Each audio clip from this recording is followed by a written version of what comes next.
And allow me to reiterate the power of collective intelligence, that when diverse voices are heard, independent judgment is respected and decisions are anchored in the common good. Institutions inevitably make wiser and more enduring choices. The strength of this house does not rest in any one member or any one individual, but in our collective resolve to deliberate with honesty, decide with prudence, and always act in the best interest of the people that we represent, the people of Kenya. Honorable members, this retreat therefore presents a timely platform for reflection, candid engagement, and consensus building on critical matters of concern to the Kenyan people. Let us approach this task with purpose and a shared commitment to the mandate entrusted to us by the people. And I wish you all very fruitful deliberations, and thank you for lending me your ears.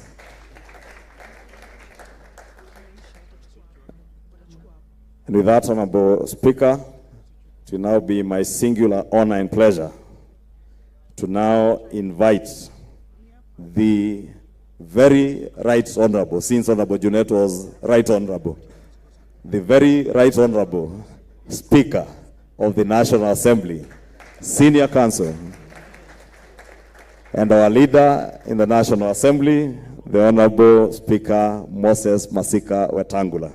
Karibu uongee na jeshi lako.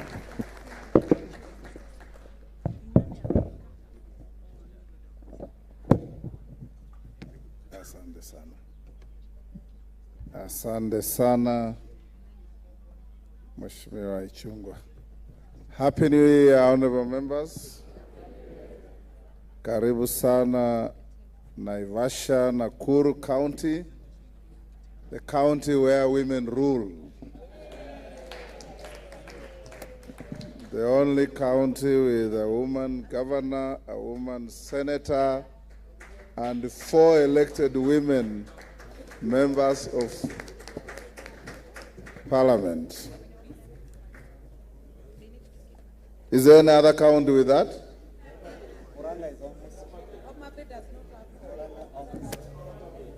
It is also a county where I first worked in my employment. As a magistrate, I was posted to Nakuru in October 1982. And I worked very well with the leadership here.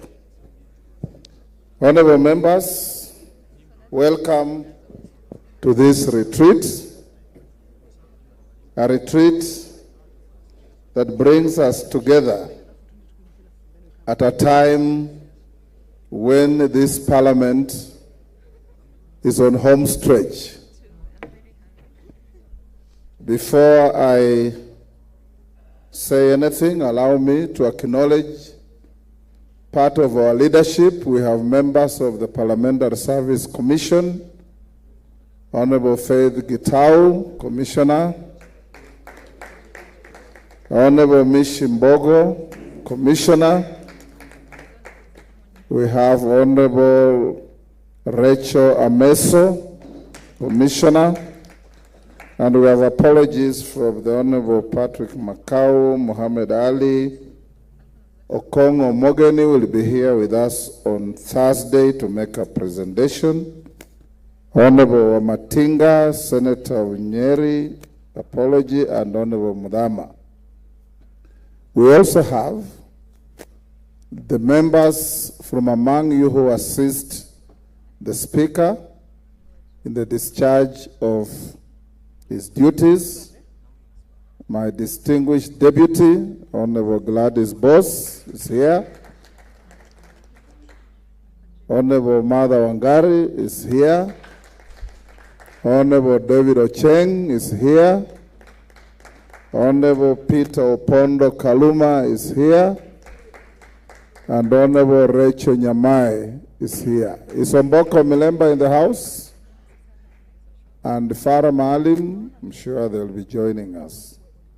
If you look at your program, you'll see, for abundance of caution, the clerk and his team put yours truly as chairing all the sessions, simply because he didn't know who of my panelists will be here, being a recess period, and since some members had not confirmed attendance. So in the course of the meetings, they will be called upon to assist in chairing the sessions. Honorable members, allow me to acknowledge the presence of Honorable Kimani Ichung'wah, our Majority Leader, Honorable Robert Mbui, sitting in for Junet Mohammed, the Vice Chairpersons and Chairpersons of all committees of the House, Honorable members, the Clerk of the Assembly, Samuel Njoroge. We're expecting the Chairperson of IEBC. I don't know if Ethicon is here yet. The Registrar of Political Parties, John Cox. Chief Executive Officer, National Government Constituency Development Fund Board, Bwana Mbuno, is he here? Senior parliamentary officers who have been introduced to you, distinguished resource persons, ladies and gentlemen. Honorable members, I welcome you here to this retreat with the theme, Securing Parliamentary Legacy, Delivering the Fifth Session's Agenda and Preparing for Transition. Obviously, when we talk of preparing for transition, then it brings you to remember what Chinua Achebe said, that all women feel very uncomfortable when dry bones are mentioned in a proverb. So as it is now, when we talk of transition, we keep asking ourselves, who is transiting? Is it me? Is it you? But the ideal situation is to wish each one of you well as we face the next general election. Honorable members, we meet here in Naivasha at a defining moment approximately 17 months before the next general election.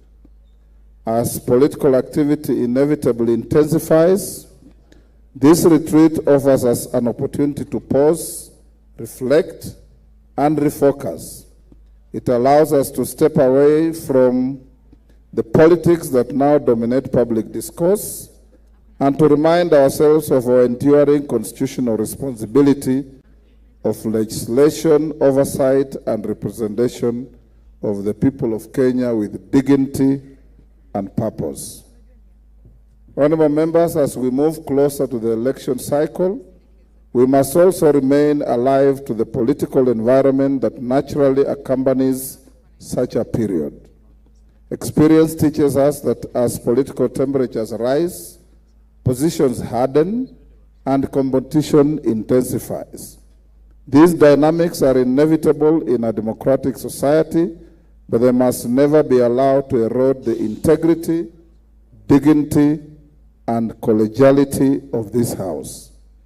As we vigorously joust on the political field outside the precincts of Parliament, when we return to the chamber and in our committees, let us treat one another with decorum, respect, and restraint expected of honorable members.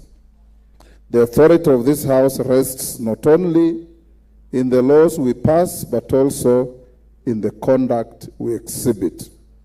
As legislators, always remember that parliaments are not judged solely by the number of laws they pass, but by the impact those laws have on the lives of the people and the strength of the institutions they leave behind. Our deliberations here must therefore be guided by purpose, responsibility, and foresight. We are securing the institutional legacy that we shall hand over to the next Parliament. Honorable members, as we reflect on the previous session, there is much to commend.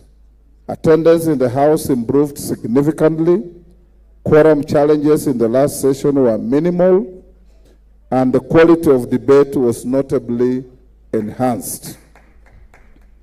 Legislative and oversight business progressed steadily, and I therefore thank and commend all of you members for your commitment and seriousness of purpose.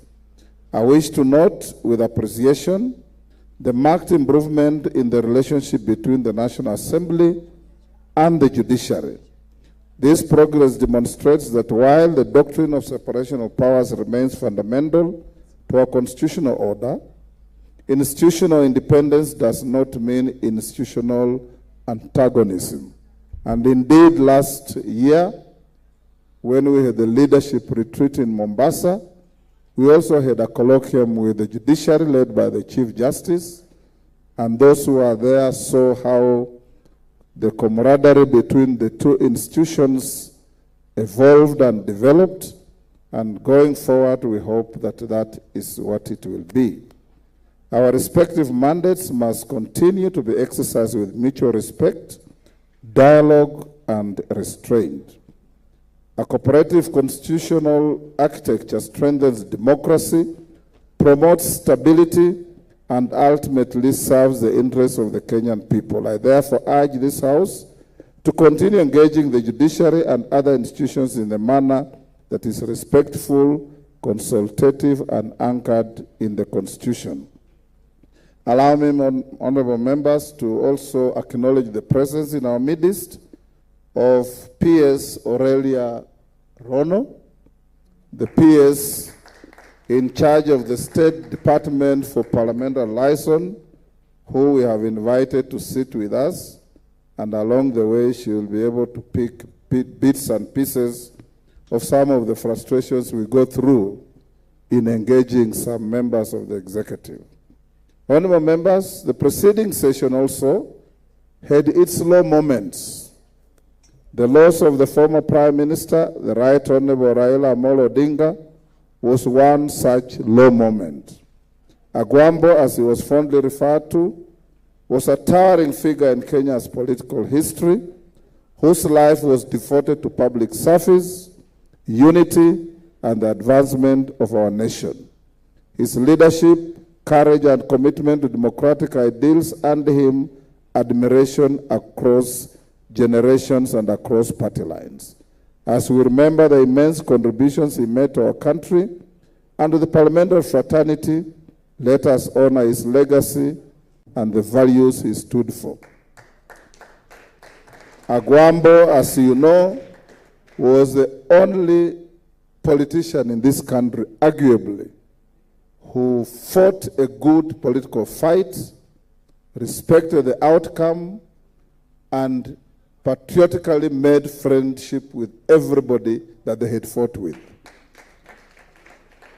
Many of you, I'm sure, back in your constituencies, hardly share a glass of water with your opponents.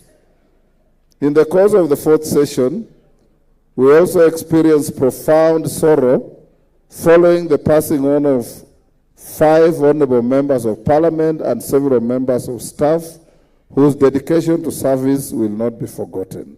The members who passed on were the Honorable William Kipkorir Cheptumo, former member of Baringo North and Senator for Baringo, the Honorable Moses Malulu Injendi, former member for Malava, the Honorable Charles Ongondo Were, former member for Kasipul, the Honorable Mohammed Tubi Bidu, former member for Isiolo, and the Honorable Joseph Hamis Dena, former nominated member.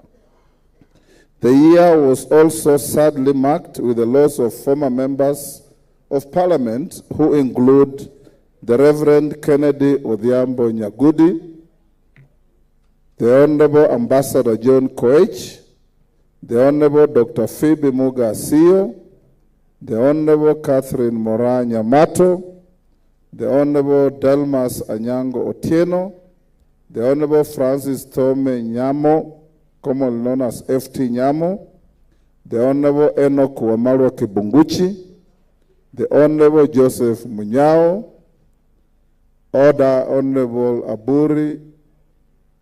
If you are not keen to listen, there is a tent out there. The Honorable Joseph Munyao and the Honorable Cyrus Shahalaha Jirongo. Their passing on reminded us of the human side of public service. And thank you, Angela. And the Honorable Daniel Hamasi, who served for 2 terms and was also a member of the Parliamentary Service Commission and the Speaker's panel. Elijah Lagat, the athlete from Nandi, yes, we served with him. Dr. Misoi, did he pass on during this parliament? Yes, sorry, Njoroge, James Nahwanga Osogo, yes, from Budalangi, and many more. May their souls rest in eternal peace. As we proceed with this retreat, let us also remember all our departed colleagues and pray that God, in His grace, preserves all of us and our families in the year ahead. Fellow members, Oversight is a core pillar of our work, and this retreat devotes significant attention to economic oversight, budgetary processes, and governance reforms. The scheduled discussions on education reforms, healthcare, social security, the state of the economy, public debt, privatization, and the budget roadmap are intended to sharpen our scrutiny and improve the quality of our interventions. My attention has been drawn to a peculiar and concerning trend that has been exhibited in some of our committees. Whenever there has been a pending employment process within our public institutions, the heads of those institutions are repeatedly invited to appear before multiple committees on the same matter. While oversight is a constitutional duty of this House, it must be exercised without creating the perception of undue pressure or causing administrative paralysis.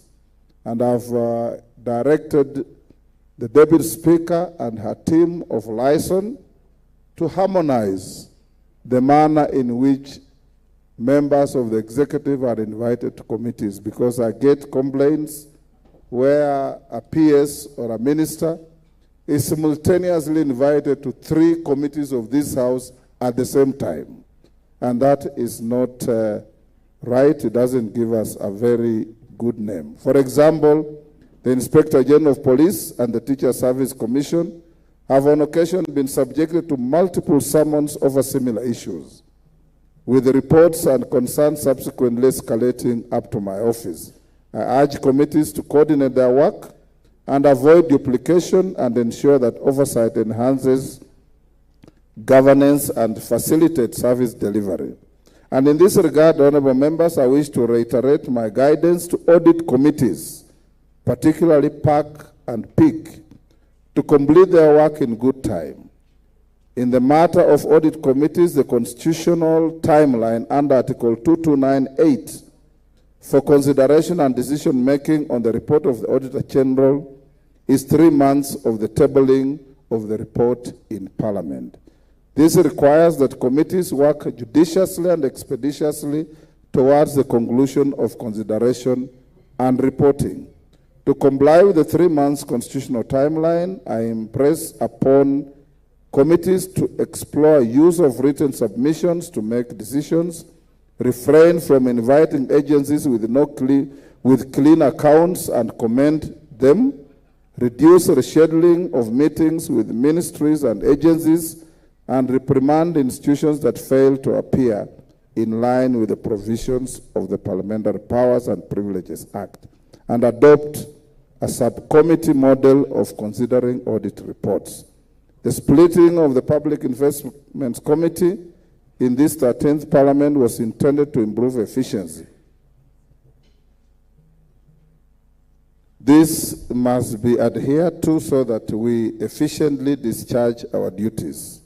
We must not, for instance, insist on examining the accounts of every village secondary school and nondescript TVETs in the country when the record is expressed that there is no audit issue raised in respect of these institutions. Some of these institutions have very modest budgets, yet we deploy highly disproportionate resources to the examination of their audit reports. We must rethink our approach and focus on systemic issues by engaging the Auditor General and relevant ministries. Honorable members, I have told some of your colleagues before that I get a lot of complaints of some of us bullying members of the executive who appear before us, some of us constituting welfare officers in our committees, and all those kind of things, which I discourage you. I had a case where an institution came running.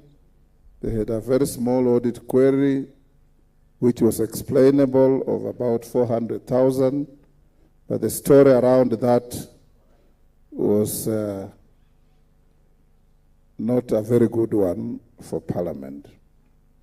Honorable members, succeeding parliaments have over the years expanded the number of committees to facilitate effective oversight. The current 44 committees have been bestowed with far-reaching mandates. Unfortunately, we must admit that some of our committees are yet to fully and meaningfully actualize their mandates. For example, the National Cohesion and Equal Opportunities Committee has a mandate that extends far beyond its perennial examination of employment practices in parastatals and state organs.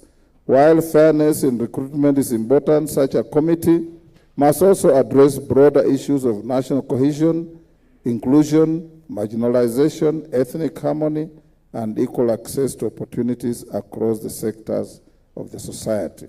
A narrow interpretation of committee mandates diminishes their impact and effectiveness. Honorable members, permit me also to point out a few concerns with our budget-making process that, if addressed, will greatly assist us to effectively deliver on our mandate and continue to give our best to the citizens of this country. During the budget process, members place great emphasis on the estimates and numerical adjustments to the budget. Members' attention ought to be given to the underlying policy considerations that directly correspond to the estimates and figures. There is need to balance between the two. While proposing amendments to estimates, members should critically assess the broader impact of these decisions. Certain expenditure allocations are counterpart funding for critical projects, and reduction of such allocations may result in unintended adverse consequences, including loss of development funding for public projects. On the aspect of resourcing the counties, I would like to urge us to ensure that we are not the ones who would contribute less resources being allocated to the counties due to the failure by the Public Accounts Committee to examine the current accounts on time. The budget policy statement, which sets the ceilings for allocations of resources to the ministries, departments, and agencies of the national government, will be presented by 15th February 2026. I therefore encourage the PAC does endeavor to conclude its examination of the Auditor General's latest report before the PBS is considered by this House. On security, I am pleased to inform that the Integrated Security Management System, ISMS, has been installed and the project is almost complete. The components of the system installed so far have significantly enhanced safety within the parliamentary precincts. In addition, the training of members' bodyguards, as agreed in our retreat in 2025, has been done and will continue subject to availability of resources. And I urge even you members who bear firearms to undertake refresher firearm security training to ensure both their safety and the safety of those around you. Honorable members, this retreat also places a strong emphasis on institutional reforms, members' welfare, and post-service transition. I am pleased to report continued progress in the entrenchment of the post-service medical scheme to members of Parliament. The rules and guidelines of the scheme have been promulgated. In addition, the Board of Trustees has approved by the House, and the board members have been fully inducted into office, and Honorable T.J. Kajwang is the chair of the Board of Trustees. I am pleased to note that the scheme, being largely contributory, is now fully operational, with all members making their monthly contributions, and this is a major achievement in safeguarding members' welfare beyond active service. Members, any of you who may not be contributing, please do contribute. We've made it compulsory for your sake, because we know what it means when you go out there and you have nowhere to turn. The sessions on pensions, members' facilities, security, and transition planning reflect our recognition that public service must be dignified both during and after tenure. We are not strangers to the fact that political attrition is an unavoidable reality, and the resultant consequence of that is exit from Parliament, which comes with diminished earnings. Yesterday, I was chairing a committee on pensions, and an actuarial report shows that on the average, our attrition rate is 56%. So as we sit here, at least 56% will not see the inside of Parliament next Parliament. And we want to make sure that there must be life, and good life, after you leave Parliament, so that you can be covered health-wise. And to this end, I want to urge, and I've discussed this with the majority leader, we have had 4 pension amendment bills. One sponsored by the Honorable Member for Sirisia, one sponsored by the Honorable Member for Kimilili, and one by the member for Imendi Central, and the more important one by the member for Kitui Central, the Honorable Makali Mulu, which he actually inherited from another member. Who was the member who brought it? Mwadime, the current governor of Taita Taveta. I have painstakingly gone through this bill with the Honorable Makali Mulu, the Pensions Committee, actuarial advice, management of Parliament, and the Treasury representation. We have cleaned it up. It's, in my opinion, and my opinion is always a good opinion, it is a very good bill for you. It is going to resurrect the fortunes of people like Wanjala, who served Parliament, left, and came back. We have members out there like the Honorable Jimmy Ngwenyi, the Honorable Wamunyinyi, who served Parliament for 2 terms, left and came back and served another 2 terms, and the current law does not recognize one of the 2 terms. So they only get pension for 2 terms. This bill now harmonizes this. This bill respects the term you have served in Parliament, and Sunguli is one of those who served, left, and came back. It will be able to help all the cumulative period you have been in Parliament mean something to your pension. So I want to encourage you. Jane Kihara is also one of those who came, left, and came again. We want to encourage you to give it priority for the simple reason that this bill that touches on your welfare, if you leave it towards elections, it will become an electoral issue against you. So the sooner you pass it, the better. And I want to encourage Ichungwa and your team to put it on the front burner. And you get to Parliament and pass it and wait to benefit from the process. I want to encourage you to give a round of applause to members who serve with me, Dan Wanyama, Honorable Kashove, and Honorable Ariko. Can you stand to be acknowledged? Those are the members of the Pensions Committee.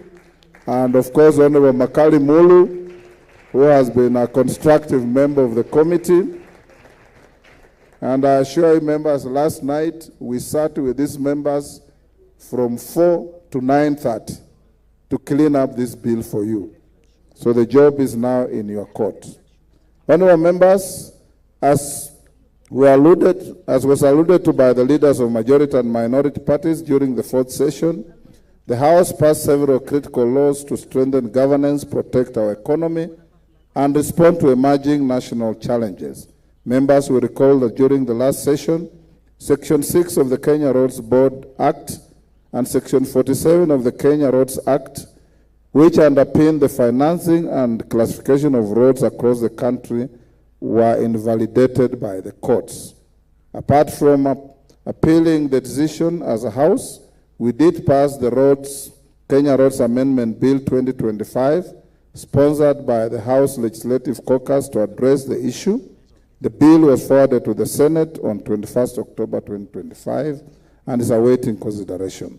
You all agree with me that the importance of the bill to the financing of road infrastructure cannot be gainsaid.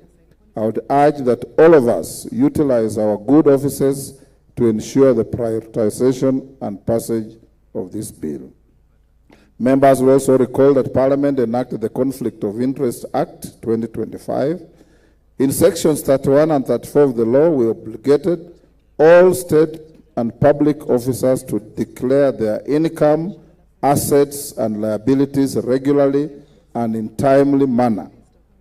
I am informed that as at this morning, approximately 60% of members have duly filled in and submitted their wealth declaration forms.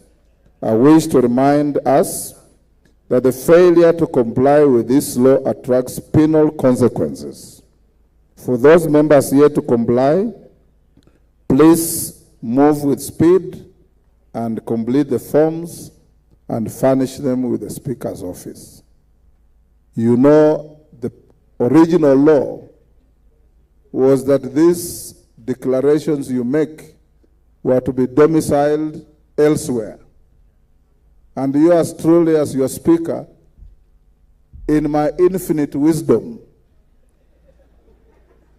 told you that domiciling such an important document about a member of Parliament outside Parliament is tantamount to giving a weapon against members of Parliament to possible detractors.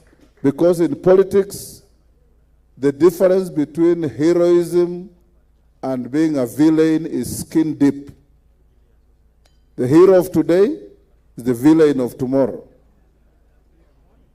And domiciling those documents anywhere else opens them to a possibility of opening them secretly, doctoring them, forging them, and using them against you. So those documents will be forever domiciled in Parliament.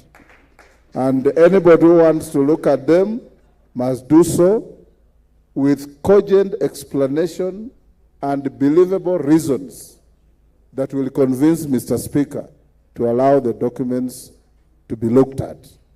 Probably you have committed a serious criminal offense that requires to look at your documents. We'll evaluate it.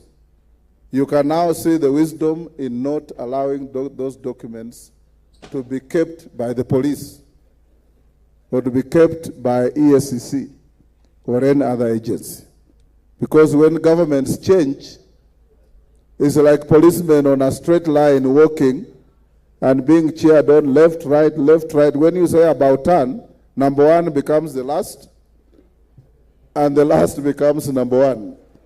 And that is how governments change and work. Honorable members, as I go towards my end, the 15th Yala in the Parliamentary Games held in the Republic of Uganda from 7th to 17th December 2025 was a notable event from the past year that highlighted the importance of health, fitness, and general well-being. I want to salute our teams, the Honorable Senior Counsel Otienda Molo, Honorable Kawaya, and our team leaders. You did not visit on your speaker the humiliation you did in Mombasa. This time around, you played well, you won medals, and you emerged the overall best team. Hongera, hongera sana. You remember how I sat in Mombasa, helplessly watching Uganda take each and every trophy as we cheered on. This time around, you did very well, and congratulations. And Parliament will continue supporting these games because it is a process of integrating the East African region, and the best way is to bring legislators and representatives of the people together. Honorable members, as I conclude, this retreat is not merely a routine meeting. It's an opportunity to secure the legacy of the 13th Parliament, to deliver decisively on the 5th session agenda, and to formulate and finalize the legislation and regulations that will govern the transition to the next Parliament. The people of Kenya expect leadership, foresight, and integrity from us at all times. Let us not lose sight of the fact that the preparedness of the nation for the forthcoming elections is a matter of national interest. This House has a constitutional responsibility to ensure that the legal and institutional framework for elections inspires public confidence, credibility, and peaceful participation. Where gaps exist, we must act decisively, guided by the Constitution, judicial pronouncements, and the lessons from previous electoral cycles. I urge you, honorable members, to engage candidly, listen attentively, and live here renewed in purpose, so that as we go to these next sessions, we give the country confidence, we give the country hope, and we go to the elections better than we have done previously. You've seen the challenges that have gripped the African continent. All countries going to elections are on tenterhooks. Let's, for a change, go to the next elections in the mood that we had in this country in 2002, where after elections, President Kibaki's election was hailed as ushering in Kenyans as the most hopeful people on earth. And I'm sure we can recreate that. Honorable members, with those many remarks, I now declare this retreat and all the proceedings officially opened. We shall all sit here. I encourage you, please participate meaningfully and fully. We will, after this, I'm told we have a photo session out there. When we finish, please come back and we start the next sessions immediately, so that we can be able to cover as much ground as we possibly can.